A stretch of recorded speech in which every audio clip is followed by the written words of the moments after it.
Sweet hertz, welcome back to my Guru Guru blogs. এখন আছি আমরা ধানুলটিতে আর আমরা যাচ্ছিলাম উত্তরকাশী। আমি এই ভিডিওর আগের পার্টেই বলেছিলাম যে আমরা রাস্তার পাশে এই জায়গাটা দেখে একটু ফটো তুলতে দাঁড়িয়েছিলাম, তো তোলা হয়ে গেছে আমাদের ফটো আর ভিডিও। আর চলো এখন সামনের দিকে। আমি আবার মাফলার জড়িয়ে নিয়েছি আর এখন কিন্তু টেম্পারেচার মাইনাসে চলছে। আমরা মাসুরির বাড়ি থেকে বার হয়েছিলাম ভোর 4:30টার সময় আর এখন বাজে 9:30, কিন্তু এখনো আমরা মাঝ রাস্তায় গড়াগড়ি খাচ্ছি। কি আর বলবো, মানে যেতে যেতে এই নিয়ে 3বার দাঁড়ালাম, একবার ব্রেকফাস্ট করতে আর 2বার ফটো তুলতে, তাও এত লেট হয়ে গেল শুধু এই পালার জন্য। সব দোষ ওই পালার। যাই হোক, তো দেখি কখন উত্তরকাশী পৌঁছাই আর ওখানেই হোটেল নিয়ে ব্যাগ রেখে ফ্রেশ হয়ে আবার যাব ওখান থেকে 2-3 ঘন্টা দূর হার্শিল ভ্যালি। যাই হোক, একটা জিনিস, আমার এমন টুপির ওপরে মাফলার দেখে তোমরা আবার ভেবো না যেন এটা আবার কোন ধরনের স্টাইল। আমিও স্টাইল মেরেই বার হয়েছিলাম, বাট কানে যখন ঠান্ডা হাওয়া লেগে ব্যথা শুরু করলো তখন আমি ভাবলাম স্টাইল পরেও করা যাবে, বাবা আগে আমি কান ঢাকি। তো খানিকটা দূর আসার পর, মানে এখনো আমরা তেহরি গারওয়াল ধানলটিতেই আছি, তো এখানে সবাইকেই বলছে যে নেমে হেঁটে হেঁটে যেতে, কারণ সামনে 2টো গাড়ি নাকি ফেসে আছে। তো আমিও নেমে পড়লাম বাইক থেকে, দেখি সামনে কি হচ্ছে। কি আর হবে, এখানে তো দেখি নর্মাল ডোবার জলও বরফ হয়ে। আর আমরা হাঁটতে হাঁটতে যাচ্ছি সামনের দিকে। ওখানে যে আঙ্কেলগুলো বললো না যে নেমে হেঁটে হেঁটে যেতে, তারা তো বললো সামনে এখনো 1.5 কিলোমিটার পর্যন্ত পুরোই পালা, তো হেঁটেই যেতে হবে। দূর ভাল লাগে না। যাই হোক, 1 কিমি হেঁটে আসার পর এবার একটু সূর্যের আলো দেখা গেলো আর ওই যে আমার বর দূরে দাঁড়িয়ে।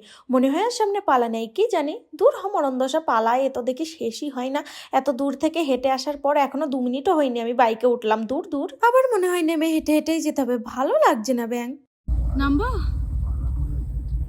বর, বললে দুজনেই পড়বো, আমি একা পড়বো না। আরে পাগল। ফোন ঢোকা পকেট এখান থেকে। তো কি আর বলবো, সেই আমাকে নেমে হেঁটেই যেতে হচ্ছে। দেখি আবার কত দূর হাঁটতে হয়। একে ঠান্ডার জন্য ভালোভাবে নিঃশ্বাসও নিতে পারছি না, তার মধ্যে আরো হেঁটে এসে এমনি দম ফুলে গেছে। সত্যি আর হাঁটতে ইচ্ছাও হচ্ছে না একদম। তো এইভাবেই 1.5 কিলোমিটার আরো হাঁটলাম। হেঁটে এতক্ষণ পর আমার হাসি বার হলো। এটা খুশির হাসি না দুঃখের হাসি আমি নিজেও বুঝতে পারছি না। যাই হোক, এবার মনে হয় আমি একটানা বাইকে বসে যেতে পারবো। আর ভালো লাগছে না। প্রথমে 1 কিলোমিটার, তারপরে আবার 1.5 কিলোমিটার হেঁটেই গেছি আমি। আর ভাল লাগছে না। সেই সকাল থেকে বাইকের উপরেও বসে রয়েছি, মাজাও ব্যথা করছে। মানে আমি বুড়ো হয়ে গেছি, কি বলবো। আমি হাসছি না কাজে, আমি নিজেও জানি না। দূর সেই মরণ দশা পালা আবার এসছে। আবার এবার যদি আবার হেঁটে যেতে হয়, ভাই আমি রাস্তার মাঝখানে বসে পড়বো। আমার আর যাওয়ারও দরকার নেই, ফেরারও দরকার নেই, আমি ওখানেই বসে থাকবো। যাই হোক, আমরা পালা রাস্তা শেষ করে আবার রাস্তার পাশে একটা দোকান দেখে দাঁড়ালাম। আর উপরের ওখানের ভিউটা ভালো ছিল, ওর জন্য আবার উপরে উঠে দেখছিলাম, কিন্তু ওখানে আমাদের জন্য লবডঙ্কা ছিল, ওর জন্য আবার আমরা নিচে নেমে আসছি। এদিকে সবাই চলে গেলেও আমি ওখানে এখনো ওইভাবেই ঘ্যাঁট হয়ে দাঁড়িয়ে আছি, কারণ সবাই চলে যাক তারপরে আমি উপর থেকে নিচে দৌড়াবো তাই। তারপর নিচে এসে খেলাম ওয়াফার্স। তারপরে ওটা খাওয়া শেষ হয়ে গেলে ভোরের থেকে লটি চকে পয়েও কেড়ে নিলাম আমি। তো এটা আগাগোড়াই আমার খেতে অতটা ভালো লাগে না, ওর জন্য 1 কামড় নিয়ে আবার ওকেই ফেরত দিলাম। বেচারাটার একটু খাওয়ার সময়ও শান্তি নেই। আমি ফার্স্ট বলি যে আমি খাবো না, আর যেই ও খাওয়া শুরু করে সেই আমি ওর থেকে নিয়ে নিই।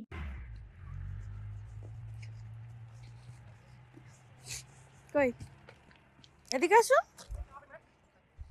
দেখো তখন দিয়ে ডাকছে, আসো না। ওকে দিচ্ছি বটি। ও বলে বা দূর, কে আবার পিছন থেকে গান ছেড়েছে, আমার এক্ষুনি ভিডিওতে কপিরাইট চলে আসবে। যাই হোক, এতক্ষণ এত কিছু খাওয়ার পর আমার বর এখন প্রোটিন বার খাচ্ছে, ভগবান। তো সবার খাওয়া দাওয়া শেষ করে একসাথে বার হয়ে গেলাম আবার। আর এখন বাজে 11:30টার বেশি, আর সামনে দেখা যাচ্ছে আমাদের হিমালয়।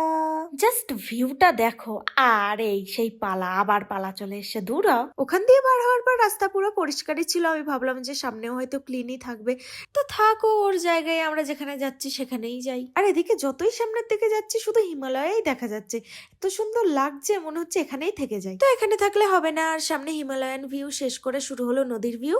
আর এই নদী কিন্তু আমাদের সাথে উত্তরকাশীতেও থাকবে, কারণ উত্তরকাশী যাওয়ার রাস্তা পুরো নদীর সাইড দিয়েই তৈরি। তো এখন বাজে 1টা, আর আমরা যেতে যেতে রাস্তার পাশে একটা রেস্টুরেন্ট দেখে আবার লাঞ্চ করতে দাঁড়ালাম। আর এখান থেকে বেশি দূর না উত্তরকাশী। আর এটা হলো বাইরের ভিউ, সুন্দর না? যাই হোক, আমি খেয়ে নিই তাড়াতাড়ি, খাওয়া মিস করা যাবে না। তো আমরা খেয়ে দিয়ে সবাই বার হয়ে গেছে, আর সামনে এখন নদী আর হিমালয় একসাথে দেখা যাচ্ছে। যাই হোক, এত রাস্তা নদী নদী দেখতে দেখতে আসার পর আমরা সোজা নদীর ধারেই চলে এসেছি। আর এতক্ষণ পর টুপি খোলার জন্য আমার চুলের অবস্থা পুরোই জন্ডিস, তাই তোমরা ইগনোর করো। যাই হোক, আমি সামনে গিয়ে আবার একটু পাথরের উপরে উঠে ঢং দেখালাম, আর আমার বর একটু ভিডিও করে দিল, হি হি হি হি। তো এখানে ফটো ভিডিও তোলার পর আমরা বার হয়ে গেলাম, আর এখান থেকে উত্তরকাশী 12 কিমি। আর মাঝখানে দাঁড়াবো না, এবার উত্তরকাশী গিয়েই দেখা হচ্ছে। তো আমরা পৌঁছে গেছি উত্তরকাশী। আর উত্তরকাশী যাওয়ার মেন গেট এরকম টানেলের মধ্যে দিয়ে, তো আমরা যাচ্ছি এখন টানেলের মধ্যে দিয়ে।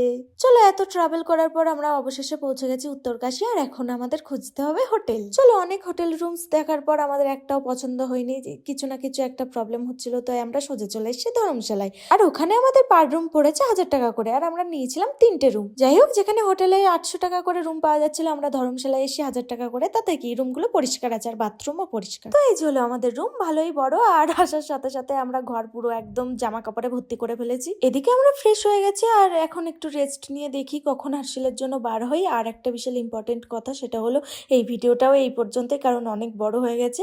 লাস্ট পার্টে সব ভিডিও একসঙ্গে দিয়ে দেবো। সে যাই হোক, এই মানুষটার আমি কি করি, শুধু পরে বাথরুমে যাই, কথা বলতে বলতে বাথরুমে চলে যাই। সে যাই হোক, আজকের জন্য এইটুকুই। Tata, bye bye, be safe, be happy.